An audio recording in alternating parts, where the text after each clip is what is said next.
ఇప్పుడున్న పరిస్థితులు చూస్తుంటే మళ్ళా ఒకసారి తెలంగాణ ఉద్యమం నాటి రోజులు గుర్తొస్తున్నాయి. అది నిరుద్యోగుల సమస్య కావచ్చు, మరేదైనా సమస్య కావచ్చు, అనేక అంశాలపైన నిరుద్యోగులకు సంబంధించినటువంటి అంశం కావచ్చు, ఇప్పుడు కాంగ్రెస్ సర్కారు ఏర్పడ్డ తర్వాత 7 నెలల పాలన కావచ్చు, అన్నింటిపైన మాట్లాడేందుకు మనతో పాటు గాదే ఇన్నయ్య గారు ఉన్నారు. సార్ నమస్తే అండి. కాంగ్రెస్ పార్టీ 7 నెలల పాలనను మీలాంటి వాళ్ళు ఎట్లా చూస్తారు? మీరే చెప్తున్నారు కదా 7 నెలల పాలన అని. 7 నెలల పాలన ఏడ్చినట్టున్నది. ఇంకంతే ఏమున్నది అమ్మాయి.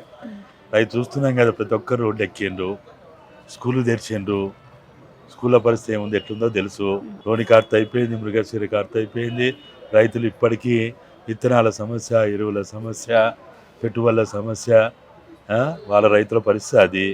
నిరుద్యోగులు అయితే ఒక్కొక్క రోడ్లకు ఎక్కుతున్నారు. పాపం వాళ్ళు వాళ్ళ జీవితాలని పణంగా పెట్టి, వాళ్ళ ప్రాణాలను పణంగా పెట్టి, పట్టభద్రులు అయిన వాళ్ళు ఒక్కొక్కరు పిహెచ్డీ చేసి, రీసెర్చ్ స్కాలర్లు అయి ఉండి, డబుల్ పీజీ చేసి, పీజీ చేసి, మాకు కనీసం మాకు పని చేసుకుంటాం, కష్టపడతాం, పని చేస్తాం, మాకు ఉద్యోగాలు ఇవ్వండి. రైట్ టు ఎంప్లాయ్మెంట్ అనేది భారత రాజ్యాంగం ద్వారా కల్పించబడిన హక్కు. మరి ఈ పని అనేది కల్పించడం అనేది పాలకుల కనీస బాధ్యత, రాజ్యాంగం యొక్క కనీస బాధ్యత. మరి దాంట్లో భాగంగా ఇప్పుడు గత నెల రోజులుగా చూస్తూ ఉన్నాం. ఇటు గ్రూప్ 1 వాళ్ళు కావచ్చు, గ్రూప్ 2 వాళ్ళు కావచ్చు, డిఎస్సి వాళ్ళు కావచ్చు, లేకపోతే ఇంకా అనేక మంది, ఒక్కరని కాదు, తెలంగాణ 4 కోట్ల సమాజం ఇవాళ తీవ్రమైన ఆందోళనలో ఉన్నారు.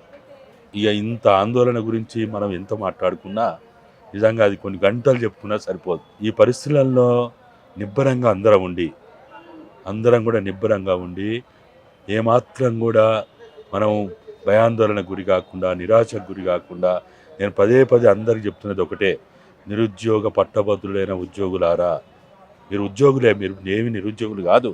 మీకు చాలా అవకాశాలు, కానీ మీ తల్లిదండ్రుల శోక సముద్రంలో ముంచే మీరు ఎటువంటి మీ బలవంతపు చావులకు గురి కావద్దు.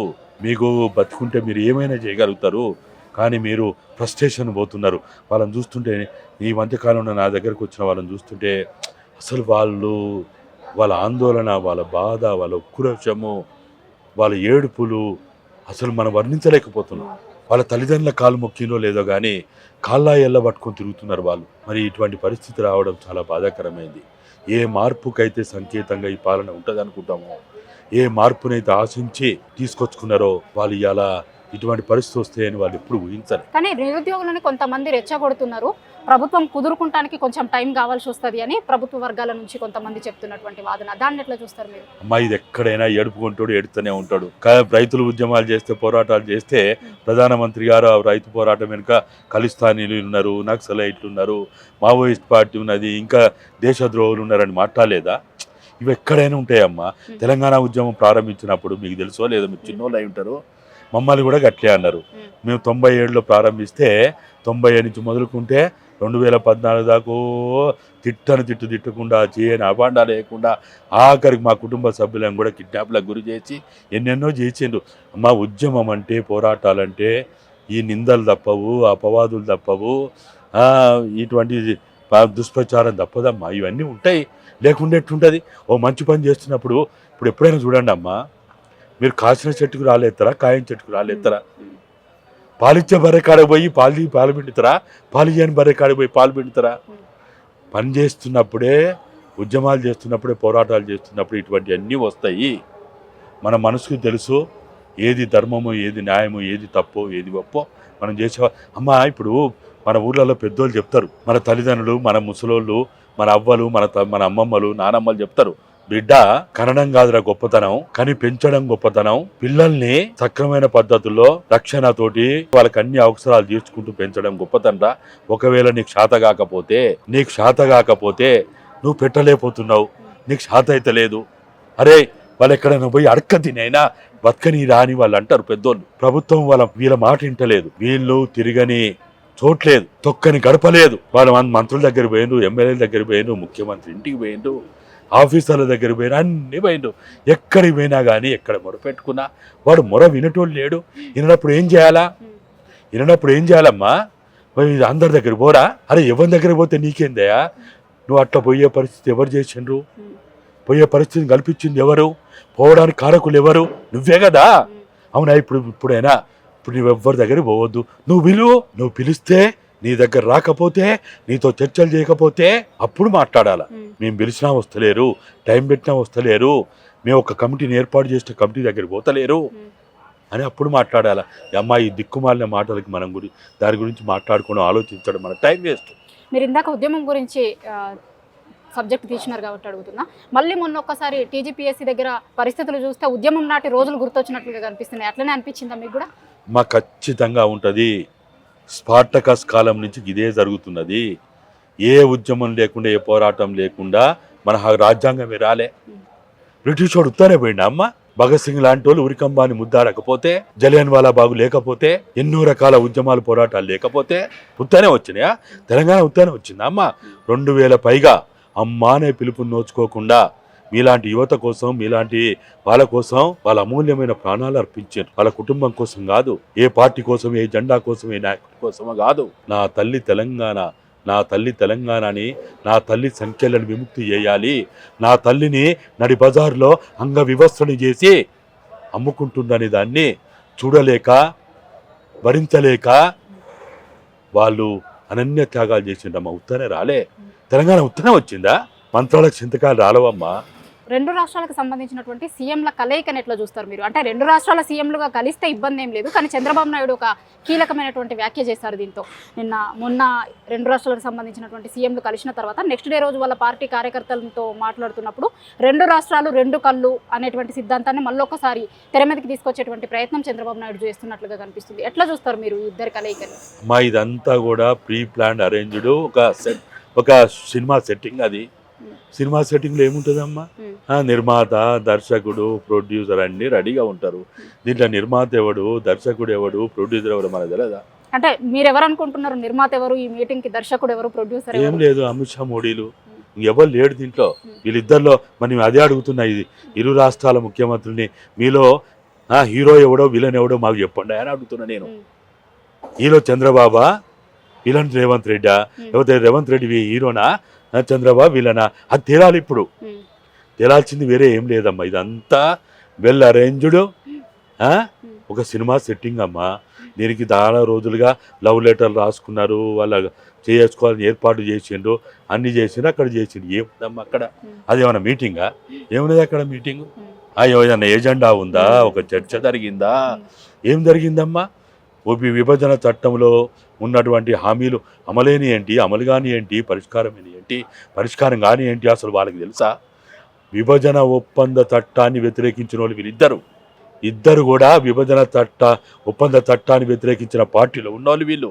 విభజన ఒప్పంద చట్టము టిష్యూ పేపర్ అన్నారు, మూతి తుడుచుకోవడం పనికిరాదు, ముడ్డి తుడుచుకోవడం పనికిరాదు అన్నారు. అటువంటి వాళ్ళు ఏం చేస్తారమ్మా?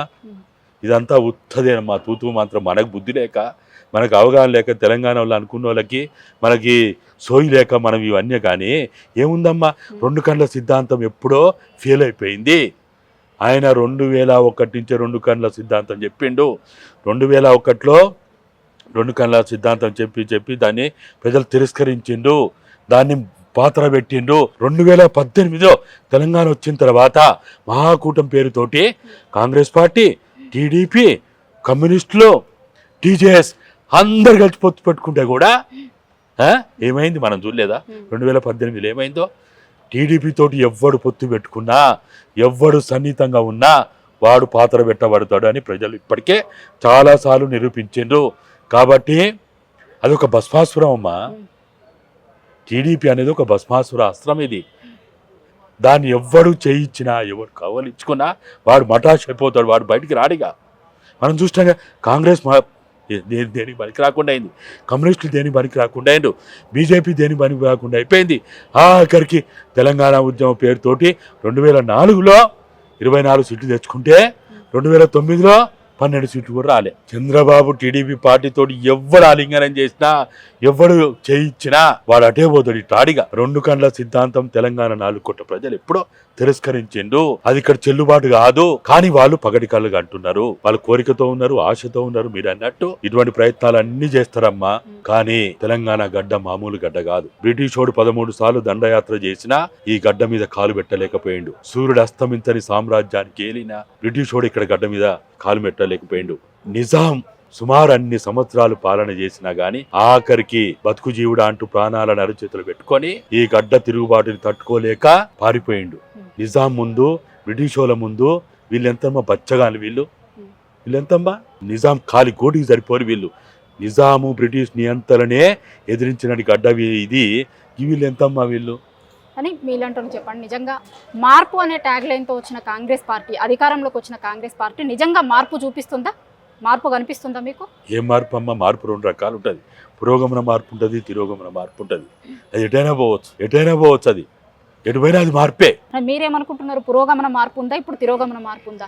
ఈ రోజుకైతే ఏ మార్పు అయితే తెలంగాణ ప్రజలు ఆశించిండ్రో, ఏ ఉద్యమాకాంక్షలు అయితే ప్రజలు వేదికగా మాట్లాడిండ్రో, ఏ ఉద్యమ ఆకాంక్షల వేదికగా రేవంత్ రెడ్డి కాంగ్రెస్ పార్టీ నాయకత్వం మాట్లాడిండ్రో, అటువైపు ఒక్క అడుగు పడతలేదు.